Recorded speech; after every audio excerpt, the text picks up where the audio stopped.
Welcome back, everyone. This is week 16 of the Guardian Project podcast. I am your host, Andy Flory, and at the pre-release this weekend, I learned that Fervent Champion has first strike when my 1/1 died blocking. And I'm your co-host, Brian Leithhead, and you can call me Lorde on Eldraine because I want to be royal. That's a good song. I did think about that, and I thought at one point that I was going to use that as an intro and I never wrote it down, and that reminds me of that. Please listen carefully. You don't know how hard That was a really good story. or long I was working on that mediocre intro.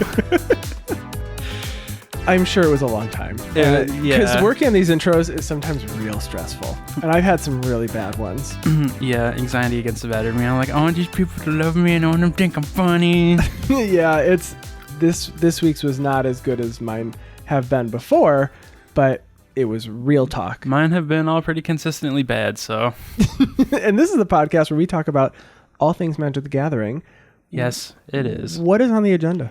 We have, so we submitted our Elderaine Bake Off yesterday. Yes. So we'll be talking a little bit about that. Then we're going to talk about how our Throne of Eldraine pre-releases went. Andy got to play while I got to work. Mm-hmm. And then we're going to touch a little bit on the MTG Play Any Deck event. Mm-hmm.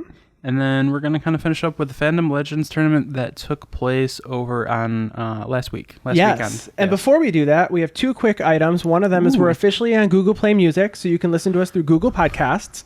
Google. I love it. More Google. Very exciting. And then the other thing that I want to talk about is something that is really relevant to today. The Throne of Eldraine Collector's Deluxe Edition came out and also sold out today. Is anybody surprised by that? No. Not I. Anybody surprised? Raise your hand. No one raised their hand here. That's a visual gag. Got you. What are your thoughts on this product? Honestly. Like, you want me to reveal my opinion on the matter? Yes, because I'm not a huge fan of this one. I think the price tag is way too high. That's like what you could buy the old ones on the secondary market for and feel fine. But right. $450 for essentially 16 packs, and I mean, yeah, you get a couple. So you get 16 collector's boosters. So they're the special boosters that have the alternate frame. Sure. Some of them are borderless. You get a binder. Ooh. You get a binder. You get a foil Garruk borderless planeswalker, which you already have the ability to get in a pack. Yeah. You get a non-foil Kenrith, the Return King. That's the buy a box promo. Which I believe you can you get that in the collector's packs? I would doubt it. Yeah, I think that's exclusive. But yeah, okay, you also get a 3x3 card strip of a foil sheet of Throne of Eldraine, so you can get a small little foil sheet, and then you get a MTG Mega Code card, which grants two things. So you get a digital Garruk sleeve, and then also you get a special art style of the following cards of each of the following. No, one copy of each of the following cards plus a special card style for each. So you get the Garruk, Charming Prince, the Magic Mirror, Witch's Vengeance, Bone Crusher Giant, and Questing Beast. So you get that for $449. That does not include tax. Or shipping. If there is any. Yeah, or shipping if there is any. It sold out. I don't think as quickly. I don't think it was within seconds. I cannot confirm, but it's already sold out. But the price tag was so high that the Wizards official account had posted that if people are having issues with their order, they should contact their credit card company or financial institution to get that sorted out. And I believe that's because those were being flagged as fraudulent charges. Well, $450 to a website called Wizards. I don't blame the credit card companies. Sure, no. I appreciate that. And we have safeguards in place for those exact reasons. Mm-hmm. But people that were trying to order a product and they couldn't because the price was so obnoxious. Mm-hmm. And I've seen so many of these collector's boosters opened and have heard the horror stories from friends that got one when they pre-ordered a box. They got one because these collector's boosters were scarce everywhere. Do you guys remember how many you got at your shop? 36, I think. 30. I heard one shop got 60. And they're a pretty large shop, but that's still not that many. Right. It still has to do with your tier level. Your tier level, sure. And but so 60 is not that many. If someone buys a few boxes, they were getting a pack per box. And I've seen some that were open that were almost nothing. I mean, their foil special art was a common, the showcase border, and their extended art cards that they may or may not have. Is it guaranteed an extended art in those? I think it's still. Yes, I think it's guaranteed. Yeah, and I think you get the extended. The showcase is also sure, guaranteed. And some of them were cards that are just not. Yeah, I mean any card in the site can be a extended promo. So I just don't know if, because you're not guaranteed in these ones. 16 collector boosters. Yep. It's not like it's like the Mythic editions where you're guaranteed, what was it, 10 Planeswalkers? You were guaranteed 8 in each of those. Yeah, but then you got 24 packs to go exactly to go along with those. So in this case, it was not like a box of chocolates. With the Mythic editions, you knew what you were getting. Right, and you could sell that box, and you knew that at least if you bought it on the secondary market, you knew you were getting those 8 Planeswalkers, and then random packs that you could draft with. Exactly. This I guess you could you even do a draft? It's only 16 boosters. I mean, you could do a small, you can't even do an 8-man draft with these. Yeah, it'd be a 4-man. It'd be a 4-man draft. You could have 4 packs for prize. Sure. I just wanted to touch on this to see what your thoughts were. I did not buy it. I passed up on this one. I bought or attempted to every Mythic edition previously. The only one that I didn't get was War of the Spark. That one sold out. My order was one that was... Did you get your damaged foil sheet? I did, and then I complained, and I got my non-damaged foil sheet later. Actually, that was one of the first episodes we recorded, was after that happened, because we talked about the damaged sheets. Yep. I did get a damaged sheet. We got the fixed one. It came in a wider shipping tube, so it was less rolled up. So I think there was less of a chance. But that actually I think had more to do with the person rolling it, because they had to ship out 1,500 of those. Oh, that's a person rolling those. Those aren't packed by. No, it was. I believe it was somebody individually hand rolling them, because they had to shove it into a tube anyway. Sure. I didn't know if they were gonna if the machine did that. Okay, well that makes sense, and I'm sure someone was really busy and trying to get through a lot of them. Correct, yeah. And no, so I get it. No, I did. Yes, I did have a damaged one. I have I think guest host Mike Coyle. He had actually tried to get a few different orders, and a lot of them failed, but I think he got like 4 of the damaged sheets because so many orders were failed. Yeah. And I think almost all of his were damaged as well. Yikes. And I had 2, and then I got my 2 supplemental ones. Sure. So, did you guys try to order one of these deluxe collections for the shop? Do you think this would even sell if you brought this into your local game shop to sell? Would someone buy this for you to make enough profit? And how much, I guess as of this afternoon, they were selling for $800 in eBay. That was selling, not buy it now. That was actually selling for $800. I was gonna go to the price next. Yeah, I've seen some up there. No. It was a perfect segue. I've seen some up for as like 2 hours ago. I saw one up for $689. So maybe that's a good deal at this point. Probably, yeah.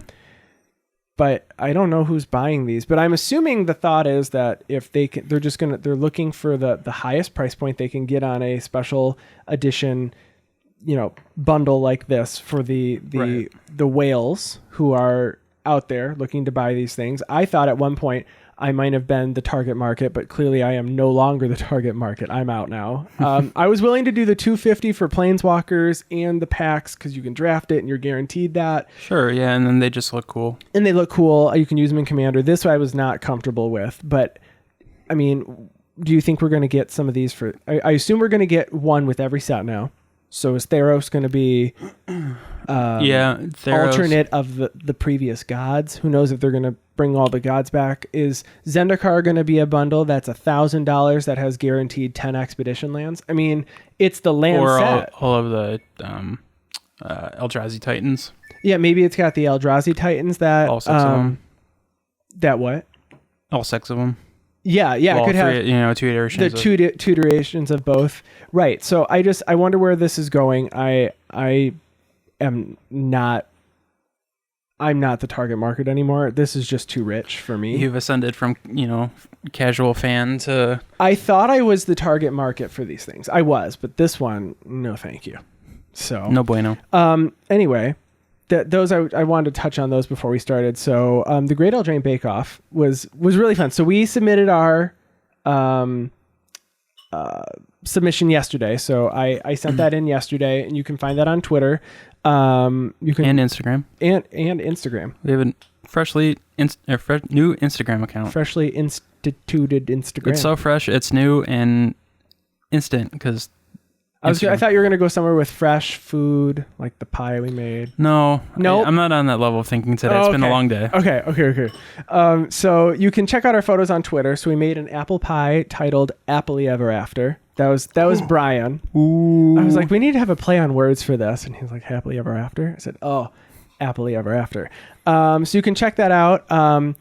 His wife Angela. We said we need. So I made the dough. I pretty much baked most of the stuff. Brian came up with the title, and Angela cut out the by hand the actual logo or the set symbol for Throne of Eldraine. Yep. So we pretty much gave her a picture, and she just drew it out, cut it out, and then used a paring knife to cut pie. Her art degree's finally coming in handy. It is. Yay! Well, she is a sandwich artist by trade. Correct. Her family does own a cafe, and so their food is really good. But this was really good. She got to use the creative side of the food as well now. Exactly. The food artist. The food artist. Not blood artist, the food artist.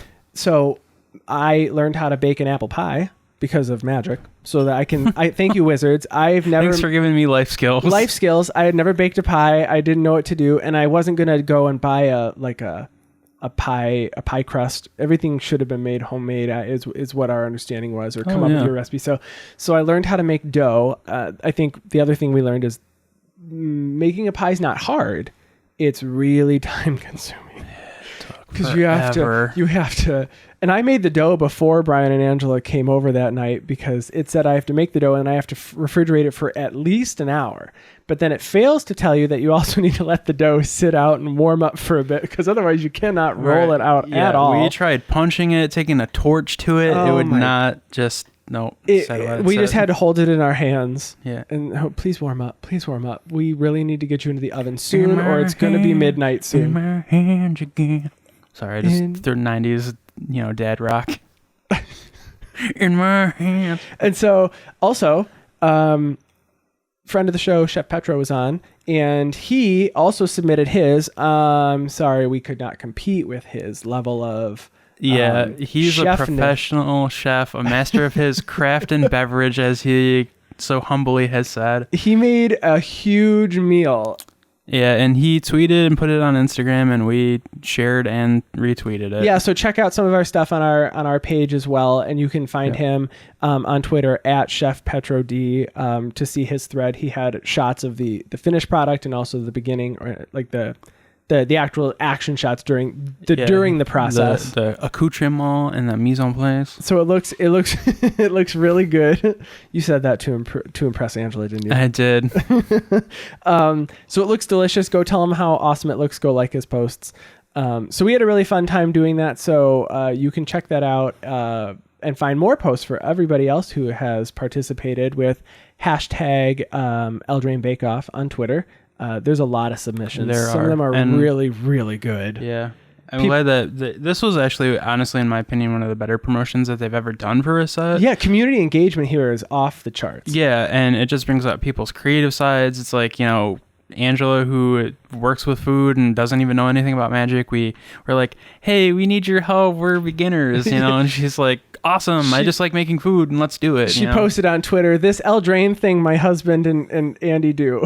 That's what she goes, this is what we made, this Eldraine thing. So she has no idea what she did, but it was really... When I kept saying Eldraine, I thought I was talking about like a sink or something. Sure. So we had fun. Go check that out. And then speaking of Eldraine as well, this past weekend was the pre-release. So I did get to play twice. So I played once on... How lucky. I know. I played once on Saturday and once on Sunday. And so the first draft or sealed event that I did had all blue and white rares. So I played the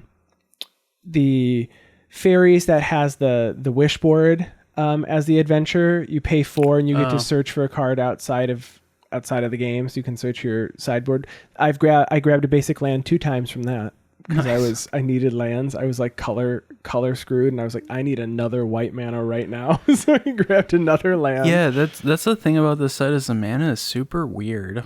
Because you want to be in 2 colors, but you also want to be in 1 color for Adamant. There's like no dual lands whatsoever. There are not. Yeah. No, but so I played with fairies. The fairy that has the instant, the fairy that has pay 3 to counter a spell target or with CMC 3 or less, and then it's just a 2/2 with flying. That card's great. It's a counter spell and a creature. Yeah. For 5 mana. Nice. I did mill some people out with the folio. Oh, no, Leo, you didn't. Trying to think of the name of it. Folio of Fancies. So players have no maximum hand size. X and tap it. Each player draws X cards, or 2 in a blue. Tap it. Each opponent basically mills for the number of cards in their hand. Well, I didn't know this was going to do as much work as it did. So, you tap it once and they mill like 3. And then if they can't swing through, I found this is a really slow format. So the number of times that the board just got clogged up, there was nothing I could do. I couldn't get through. And I said, well, I guess I'll wait until the end of their turn and pay 8. We each draw 4. Yep. And then I would start milling him for 7 or 8. And the guy was like, oh, you're giving me a lot of cards. And I said, I know, but I don't know how I'm going to win if I don't. And I ended up having him draw out 2 times. So it wasn't even mill and he drew on his turn. I had him just draw so many that he had no more in his library. So Folio Fancies is great in limited. And then the second event that I did, I played a really strong black-red Knights deck. I ended up getting a sealed pool that was really strong. I had 2 Murderous Riders. I had a Clackbridge Troll. I had the knight that has the adventure for lose X life. Your opponent loses X life, you gain X life, where X is the number of knights you control. I got the knight that is based on the knight that is based... Hold on, I lost my place now. Oathsworn Knight, the one that resembles the Knights of Ni from Monty Python and the Holy Grail. I got one of those as well. And then the equipment, the black-red equipment that you can equip to a knight for less, and it gives a knight +2, or the creature +2/+2. So I had a lot of fun. I went 2, 1 and 1 in the first event with the fairies, and I went 3 and 1 with the event playing with the knights. They're knights. Is it nighttime? It is nighttime. Did you say that every time you played? It's nighttime. It's nighttime. No, I wish I had. That's a really good tagline. You just sit down. It's nighttime. It's nighttime. No, but I think Murderous Rider is really... It's such a strong card. I had to hold it back, and I didn't realize I was losing 2 life every time I was doing it in the beginning. I was like, oh, I have to lose 2 life for this. But I did have someone who had a Murderous Rider when they were at 3 life, and I had out 2 of the Brimstone Trebuchets, the one that taps to deal 1 damage to your opponent, so they couldn't kill it because they would go down to 1 life. Nice. And they were like, well, I guess I have to play it, and hopefully it lives. And then I Murderous Rider their Murderous Rider, so they couldn't gain any more life back. So I think there's a lot of life swing as well in this format. Oh yeah. So all the food being made, all the consumed. food, and Bolt the Bird has never been more real because that goose needs to go. Every time you see that stupid goose, you should still bolt the bird. Like Birds of Paradise, bolt the goose needs to die. The goose needs to not be loose. That and Tempting Witch. I did lose to that a few times as well, where the goose will make the food and the witch will sack it and make you lose 3 life. They had that going on. Oh, the cauldron, right? Yeah, I think is it cauldron? Not the cauldron. It's not. I know what you're talking about. Yeah, Tempting Witch. She has just pay. Tempting. Yeah, she has just pay 2, tap her, and then you sacrifice a food and your opponent loses 3 life. That, yeah. But when she enters, she also makes the food. She just comes in bringing food. She's holding the apple. She's like, I got this apple. You're going to lose 3 life in a second. You're gonna eat it. But also the Queen of Ice, the Elsa card. Let it go. You can't say that. It's copywritten. Let it. What's another word for go? flow. Proceed. Let it proceed. Let it flow. Let it flow. So I was able to tap down with the Queen of Ice adventure 2 times. One on Gilded Goose and one on the Tempting Witch. I was like, you cannot tap and make more food or stack that food. So I had a lot of fun so far. Did you have any weird calls or anything while you were working it? Did you have much? It seemed pretty understandable for the most part. Yeah, it was. I get more of how does flying work? Oh, newer players. You see a lot of new players come out for these. It's the same kind of. It's like their first event, right? You know, so you have to be understanding, and it's like, yeah, how does flying work? Well, it can attack through creatures that don't have flying, can't be blocked, except for if your opponent's creature has flying or reach, then they can block the creature. It's unblockable. Technically, no. Right. Okay, got it. It's unblockable. Okay, it's unblockable. In this instance, with what's out right now, the answer is kind of yes. You have to be careful with how you phrase things. Like, I can't say, yes, it's technically unblockable right now. Sure. Because they'll just think, oh, it's unblockable. Yeah. No, that's hard. So, any crazy cards open? Did you guys see anybody opening any? I mean, people were opening, foil borderless, like Okos. Nice. Stuff like that. Nothing. Honestly, with the amount of the sets that's going to be open, and call me a grumpy old man, but like I feel like there's nothing special that was really open in the set, and it's because it's like I'm immune to seeing, like, I deal with like masterpieces and stuff on daily, so like sure. Seeing, I'm not the person to ask that question, so I apologize. Yeah, no, I guess you do see that stuff because as soon as someone opens it, if they know they're not going to use it, they just bring it to you. Right. I think the borderless cards and the showcase cards are cool looking for sure. I'm more attracted to, I guess, like looking at the showcase cards just because they're more fairy tale inspired. I agree. The borderless, you already saw that with Ultimate Masters. Buy a box. The box toppers. Box topper there. Thank you. And the borderless planeswalkers as well that we've seen. Yeah, I mean, they've always technically been a little bit borderless, right? Sure. But, yeah. Yeah, no. So I had fun while Brian worked. I still have PTSD from the weekend. Yeah.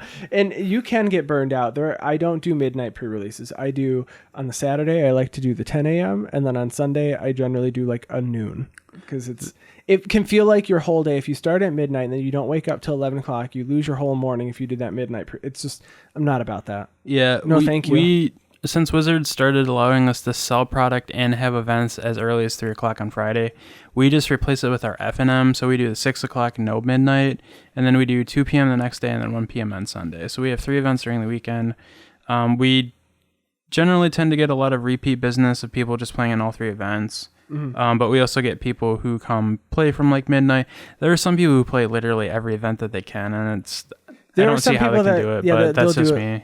Some shops did like a 6 o'clock, and then they did a midnight, and then a 10, a noon, and another like a 5 o'clock. And someone plays 7 pre-releases in a weekend. That's it's a much. lot. It's a lot. Yeah, everything blends together. You don't remember what deck you were playing, right? And no, it's fun. I love pre-release weekends, and I think that having the pre-releases earlier on Saturday or earlier on Friday and not having to wait for a midnight is probably one of the better things that has happened in a long time. Their reasoning was obviously that kids get out of school and they don't want to wait. Their parents don't want to drop them off at midnight and come pick them up at 3 o'clock in the morning or whatever. So. Right, and I also like that you can pick up your pre-ordered product earlier, and yes. I'm just waiting. Maybe it'll be the next set. I don't see any reason why we can't just have a release weekend. This is release weekend. You can do a pre-release, but also buy all the crap you want, and you can sell it you can trade it into store credit or sell it to the shop, and then someone like gets up from the table and can go buy that card because they knew that they wanted it and you just sold it. And I mean, pre-releases and promos and all that stuff are almost as old as Magic itself, so it's still kind of a tradition, but I think it should just all be wrapped up into one weekend. Right. Because like most stores that I know don't even host any like actual release events anyway, because people aren't showing up. They just want their product and go home or come back and play standard, whatever the case is. Mm-hmm. So I think we'll see that. We're moving towards that. It looks like we're moving towards a release with the fact that you can pick your product up early.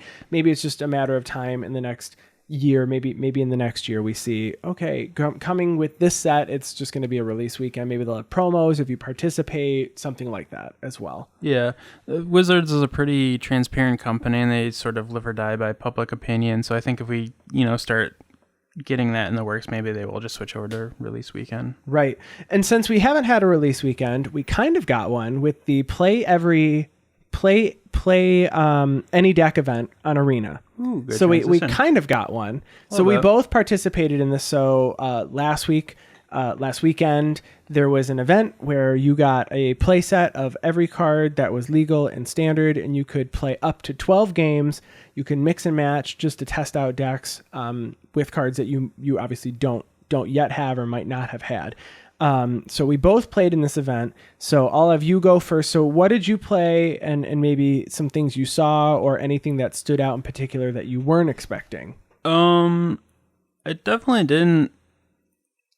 So I played like a teamer mid-range / control deck that my friend Ross had sent me. He had tested in the very early hours of that being free or whatever. Mm-hmm. And he said this deck he feels was very good. So I tested it out, and it slaps, let me tell you. It plays all the good cards in teamer colors. It plays Goose, it plays Hydra Crisis, it plays Niv Mizzet out of the sideboard, and then we also play Rolesk, Incubation Druid, and Growth Chamber Guardian. So it's pretty aggressive, but plays a great mid-range game. Did you play that all 12 games? Yes. Okay, you did. Yeah. And what do you remember how you turned out there in the end? I think I was 10-2, like they tell you to be at 10-2 driving. Drivers training. The decks that I lost to were just other mid-range decks with feather removal. So green-black I kind of struggled with. But I did beat up on the Simic deck a lot. The Simic ramp deck that is making the rounds. Simic ramp or Simic flash? Simic ramp. Okay. Yeah. The Simic flash deck. Ugh. Very it's annoying. Still ugh. Yeah. I saw someone posted their deck name that they had posted, and I forgive me, I don't remember who had posted it on Twitter, but it was UG and then in parentheses an H for blue green. Ugh. Nice. Ugh. Flash. Brazen Borrower just made that better. So you went 10-2 playing Bant.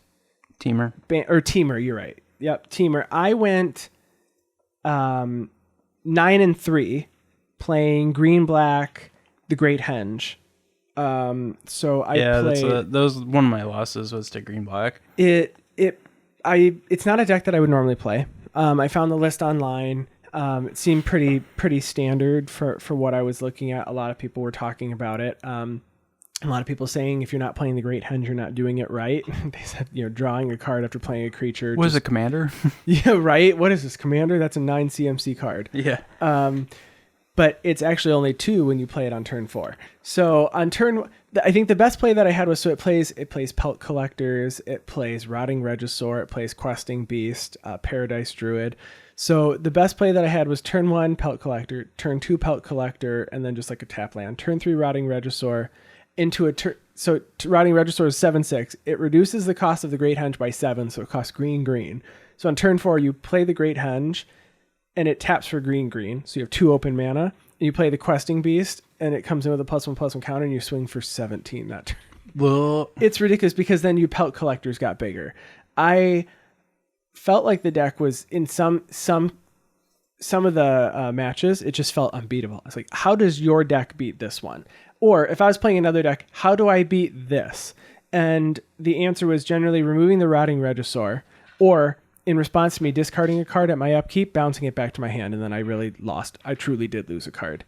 So I really like that deck, but I ran into 2 Simic flash decks, and those were the ones that would return something to my hand. So using Brazen Borrower to return the Rotting Regisaur to my hand, or they would return the Great Henge, which that is really the kind of the engine I needed. I need to play a creature to draw a card. And sometimes you would just chain into drawing like 3 creatures in a row. Questing Beast, really good card. I'm curious to see if that actually takes over with the deck at all. It's going to be a house in standard. it pretty much gets into any Planeswalker deck, because a lot of the Planeswalker decks, even the Will and Rowan deck, that's really the draw your second card deck. Yeah. The blue red draw your second card. Even that deck can't block the Questing Beast because it can't be creatures with power 2 or less can't block it. So that deck is making those fairies. Yeah, it uses the iCup Pyromancer, whatever it's called, the ICUP. ICUP. Isn't it Iron Crag Pyromancer? Is that what it is? Yeah, it's not the ICUP Pyromancer. But no, iCup. iCup Pyromancer. It plays that, which is 0/4, but then it plays the enchantment, the blue-red enchantment. It's like blue-red and 1. Whenever you draw your second card, you can create like a blue fairy. And well, anyway, it can't block the Questing Beast, so any Planeswalker is going to get destroyed by Will and Rowan if it's expecting to chump block with tokens. That is. Right. So I really like that. But this weekend coming up, we have the win every card event. So the play any deck event was there to allow you to figure out what you wanted, what you thought was the best, and then you get all the cards again for an event where you can play up to 12 games. You can only play once and up to 2 losses. So as soon as you hit 2 losses, you're out. And it's got you can check online. We can post a link after to the event itself, but you get an alternate card sleeve for Arena of the Golden Egg, and then you get prizes based on your wins. And if you do get 11 wins, you get one of every card in Eldraine. And if you get if you do 12 wins, you get one of every card in Standard. So this is relevant because Brawl is coming out this month. So you can literally make every single Brawl deck that you could possibly want, which is a really good value. So find that amazing deck. And if you get 12 wins, tweet at us or email us because we want to know what you did it with. I'm hoping to take it down with green-black. Don't know if that's the best deck, but I was playing Simic Ramp today because I just took, or Simic Flash today because I had the Simic Flash deck before. I literally just got 3 Brazen Borrowers to add to it, and I just felt like the deck actually just got better at rotation. It did not get worse. Yeah. It just got better. So, yep. Because you got a lot more unsummons now. And it's not even just on a creature, it's any permanent. Yeah, not only did you get an non-land permanent. Right. Not only did you get an unsummon, but you got a creature with it too. A 3/1 flash flyer. Yeah. Yeah. What do you think is better, the Brazen Borrower or Murderous Rider? Like if you're on a lonely island and you could only pick one to be your partner. I would probably, this is a hard question, Brian, because I don't normally play black cards, but that green-black deck gets wrecked by Murderous Rider. But I normally play... This one's hard. I would probably say right now Brazen Borrower because of the Simic Flash deck, but maybe once the format is a little bit more solved, people figure out how to combat that, Murderous Rider will creep up a bit more. I liked Murderous Rider in Limited. So I'll say Murderous Rider because I have more experience with it so far. Okay. What do you think? Brazen Borrower.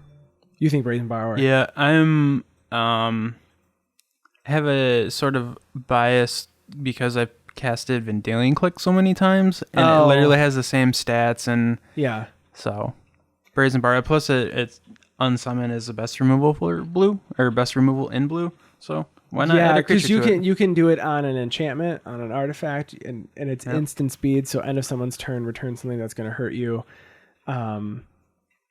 Yeah, I mean, that was a hard question. I mean, are you surprised I didn't pick the blue card? I picked the black card there. I normally would always pick the blue card. Put it on the black card. Maybe in a week, I would put my money on blue. We'll see after. We'll see after I play a little bit more. Yeah. Now that I have that deck, I don't have a Murderous Rider deck. It's not even played in the deck that I was playing. Yeah. I only have the experience because I held it physically in my hand and played it at the pre-release, and I was also playing in a limited event and not in a constructed event. Right. So. Okay, fair enough. So if you had though to pick a deck today, based on what we talked about, what you've seen, even things you might not have played for this upcoming weekend, what would you play? Golos Ramp. Would you really? Yeah. With Field of the Dead and just hope to get into zombies? I'm such a sucker for ramp decks. Like I played Red-Green Ramp when it was legal on Battle for Zendikar because I just wanted to ramp to Ulamog. Sure. Yeah. So did the Golos Ramp deck get anything new? Or is it just still real good? I mean, it got Realm Cloak Giant. Oh, no. Yeah, you're right. Destroy and Once Upon a Time. Once Upon a Time's a really good card. Yeah, they're talking about that's going to break open Modern, so we'll see. Yeah, so I didn't think it was going to be that good, but on turn 1 when you don't do anything, and then turn 2 you don't do anything because you're just dropping lands waiting for your 3-drop, you just do it at instant speed at the end of their turn because you can do it at the end of their turn. Correct. It's so good. I drafted one of those today on Arena, and I didn't know how good it was going to be. It's really turns out real good. Turns out it's a fantastic card. Oh, that's the other card that the Simic Flash deck got, or at least the one that I was playing. You play I played 3 copies of Once Upon a Time. Because it helps you grab a creature or you grab that land that you need, because that deck needs a lot of you're double blue and a lot of double green. Yeah, I mean, you're a draw go deck, so generally you really aren't doing things in the first couple turns anyway. Mm-hmm. You're just responding what your opponent does. Yeah, except for the pirate, the Flash pirate, Spectral Sailor. But even then I just waited and I said, well, I'll cast the Once Upon a Time and then Spectral Sailor after that. So sure. I feel like I would probably play the Simic Flash deck if it were me right now. Well, that's the one I feel like is going to do better once Standard is solved, but I guess I'd probably still play the green-black deck. I still think it's going to do really well. Green-black is just good color combination. And it's the first kind of mid-rangey deck that I don't normally play a mid-range deck. It's not really... I love mid-range, yeah. I feel like I play aggro. I normally just play aggro or I play control, which is complete opposites. Yeah. But sometimes I want to be able to have a quick 8-minute round and then I can go eat snacks, or I want to play until we go to turns and I get the most out of my $5 at F&M. What is a harder archetype to play? Control or aggro? I would say aggro. I would say aggro is a lot more difficult. Yeah. People always give crap to aggro decks because they're so easy to play, quote unquote, but math is hard. Math is hard, but you also have to expect... I always expect the worst. when I'm playing against whatever is in someone else's hand and they've got open mana, I was like, oh, you could flash something in, you could counter, you could bolt. Yeah, at that point you just have to figure out play patterns, and it's like, oh, he would have done it on this. Sure. Yeah. It's just, I would say aggro's a lot more difficult, but I would say if you're playing a control deck against an aggro deck, it's playing control is much more difficult, because unless you get to the mana you need to either board wipe, bounce, or slow them down, you just panic. You're like, well, I can't counter anything. They played every single thing they had out on turn 2. So this counterspell doesn't really matter anymore. Yeah, I think playing control against aggro can be easy. You just have to target the sequence your spells correctly, which is obviously easier said than done. But I think control is a really difficult archetype to play. Oh, for sure. For sure. I feel like I play it in Commander more than I should. And I'm not trying to play control, but I find that I do it a lot more than I realize. What did you people do to Andy? Quit making him play control. What did you do to me? I have 2 blue-white decks. I should not have 2 blue-white decks that are literally bounce everything back and counter things. I took apart a mono blue deck because it's not fun. Don't play mono blue. Don't play mono blue Baral. That deck is not fun. You did that to be spiteful, though. I did that one time, yes. But now, no, I'd rather just play for fun. Fair enough. So, speaking of decks that might do well this weekend, we are going to talk about what did well this past weekend. So, there's the Fandom Legends tournament. Yeah, and the Fandom Legends tournament is a 16-person invite-only arena tournament. Mm-hmm. And it's a Swiss format until elimination rounds. I mean, similar to really any tournament. It is invite-only, so basically you have to have hit a certain level on Arena, Platinum, to at least qualify or be invited, and it's the top 16 players. There were 2 events on the weekend, and if your name was Brian Gottlieb, you did exceptionally well. So he, I believe it was the Thursday event, he won with Esper Control, and then the next event he got second, losing to 2-time world champion Shahar Shenhar, who was playing Simic Aggro. He was playing the Golos Ramp deck. He was playing... Oh, okay. He was playing Golos Ramp. Yeah. In the first event, he was playing... that he won with, he was playing Esper Doom. Oh, is that the Doom Foretold? Yes. Okay, so I did play against that once, not on the play any deck event, but that card's really good if you can't get rid of it. I was like, no, I don't have another thing to get rid of. It's so annoying. I'm out of permanence. You literally were Doom Foretold, and couldn't do anything about it. I was doomed. I did end up scooping at the end. I think I had to sack a thing like 4 different times. I said, well, I am out of answers. Well, guess what? That is a black control deck because it plays Murderous Rider. Oh, and it's blue-white. Right up your alley. But isn't that card black-white, or is it playing? Oh, it's playing just Doom the Foretold land, is black-white, yeah. But it's a nuts per deck. Okay, so the first event was one with Esper Doom, played by Brian Gottlieb, who beat Javier Dominguez. That's the card that in my intro, the card was based around him. That was his vanity card. That's right. First strike and Fervent Champion. Yeah. He was playing Bant Planeswalkers, which I know, obviously, Bant is a popular archetype just because Simic is really good colors right now. He was playing 4 Nissa Who Shake the World, 4 Oko, Thief of Crowns, 4 Teferi, Time Raveler, 24 lands, and then 23 creatures. His creatures were 1 Boreal Grazer, 4 Gilligoose, 4 Hydrate Crisis, 4 Leafkin Druid, 1 Paradise Druid, 4 Risen Reef, 2 Voracious Hydra, 3 Wicked Wolf. Wicked Wolf's a really good card. I learned that this weekend as well when someone was like, we fight. We fight, and he indestructible. Yep.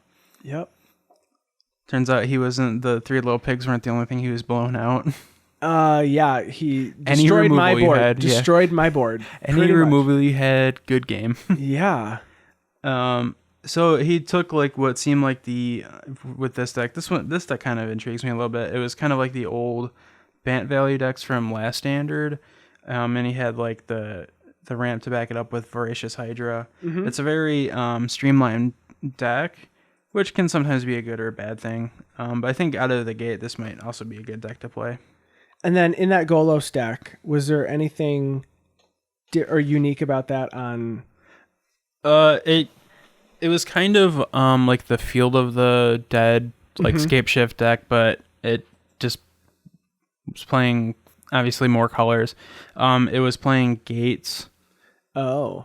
One of each. Circuitous route to get more gates. Yeah.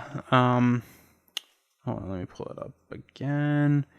I mean, Hydrate Crisis, and then with the Realm Giant, because, it's a 7 mana. But how many of that does it play? I'm curious. That card's really good. And also, it's the creepiest artwork. Have you had that played against you on Arena yet?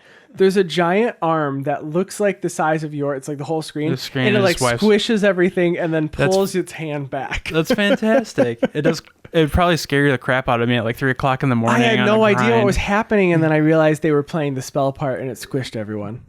And then it's a 7/7 Vigilance to boot. Correct. And they can actually hard cast that because they've ramped so much. Yeah.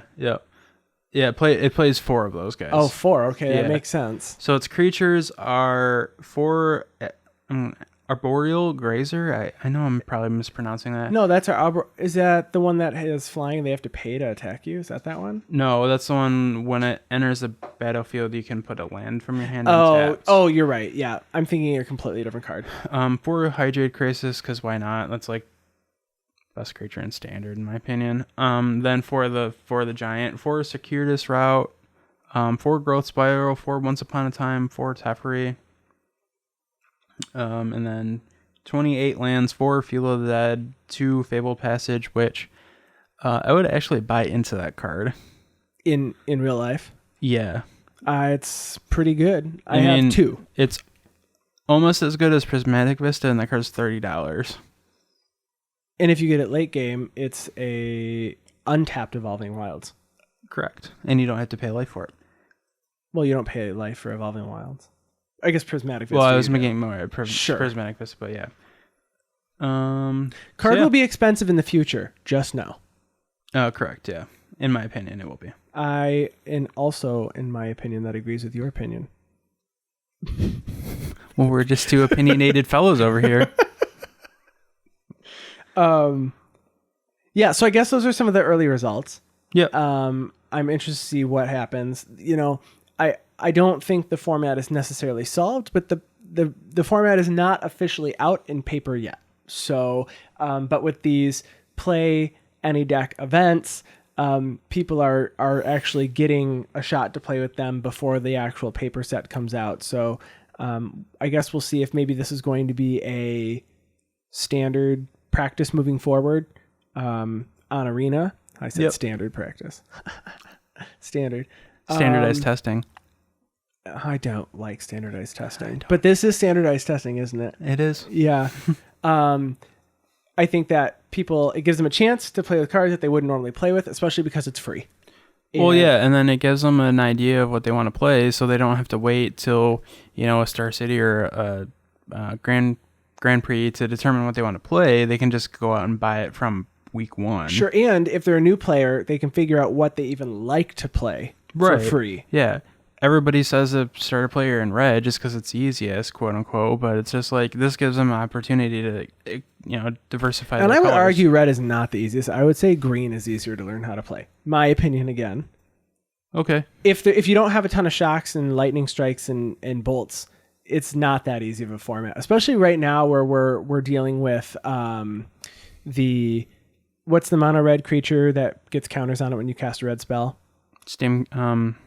Runaway Steamkin. When you're playing a deck like that, where you have to sequence the spells to then remove the 3 counters to cast more spells, I would say that's much more difficult than a just mono green Nissa Who Shakes the World ramp deck right now. Right. I tap my force to get another forest. Yeah, on turn 1 I play a dork. On turn 2 I play another one, and then on turn 3 I play Nissa Who Shakes the World and I untap my lands.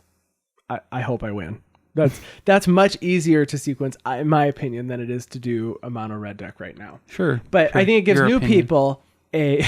What do you mean new people? It gives new people to the game a better chance of figuring out what they like and not having to play only decks that are made up of commons and uncommons because you're out of wild cards and don't want to spend $500 to unlock those wild cards. Yeah, and that's a secret blessing of Arena, because we'd always get like kids or whatever who would show up and buy a starter deck and want to play instantly and then just get hopes and dreams crushed and not want to play anymore. Now this gives them a chance to, okay, now I can figure out what I want to play by myself. Right. And those decks, I don't think those intro decks are good to take to an FNM. You definitely need to improve them significantly. However, they did have those decks that we had, I think it was during Kaladesh block, where they had those that were like the FNM style decks where they actually were pretty good. And then they redid them. What are those? The Challenger decks. The Challenger decks, right. Yeah. We used to have the event decks. Then they took... rebranded. Rebranded. Yep. Those are much more up the alley of what I think this is helping people to do right off the bat. Yeah, this last year's one was really good. Like the mono red deck was... That had Arclight Phoenix and some stuff too, right? Or is that the... that was the blue-red one. That was the blue-red. Is it one? Oh, the one with Jahzzar in it. Is that the one you're talking about? That was 2 years ago. Those... All right, so I'm wrong twice. Third time's a charm. There was this past year, there was green-black. Is it mono-red? What's the fourth one? What was it? I thought... Was it blue-white? What was in the mono-red one? It was literally just the mono red deck.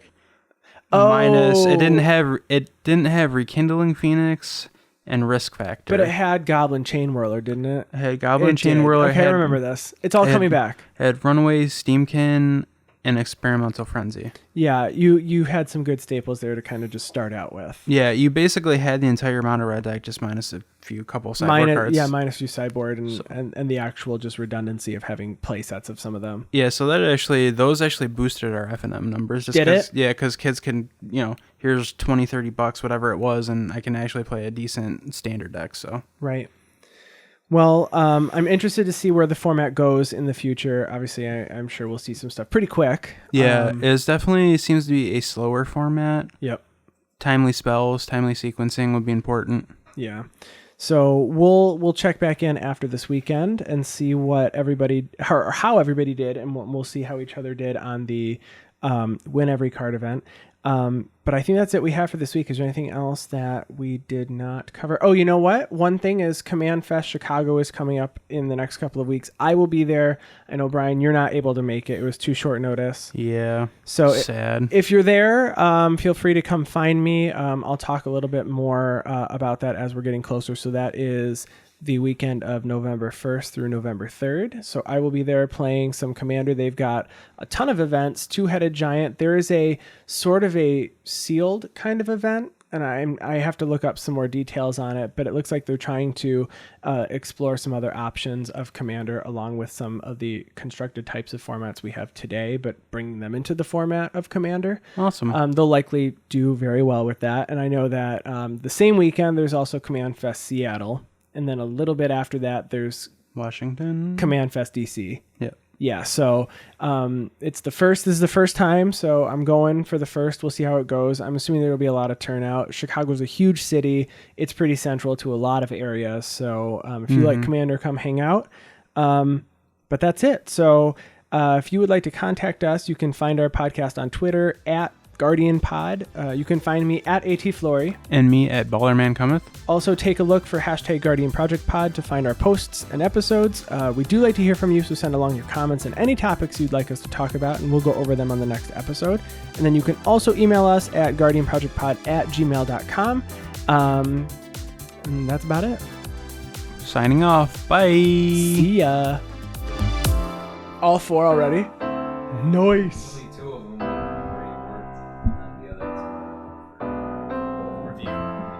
Which ones worked already? Podbean or whatever. Beans. Tune in. Did that one go? No, that one didn't, weirdly. That one, Tune In and Stitcher are the ones that didn't. That's what I remember. Okay, those are the 2 important ones. That's probably why, because they're like, no, we have to check your quality before you come onto our platform.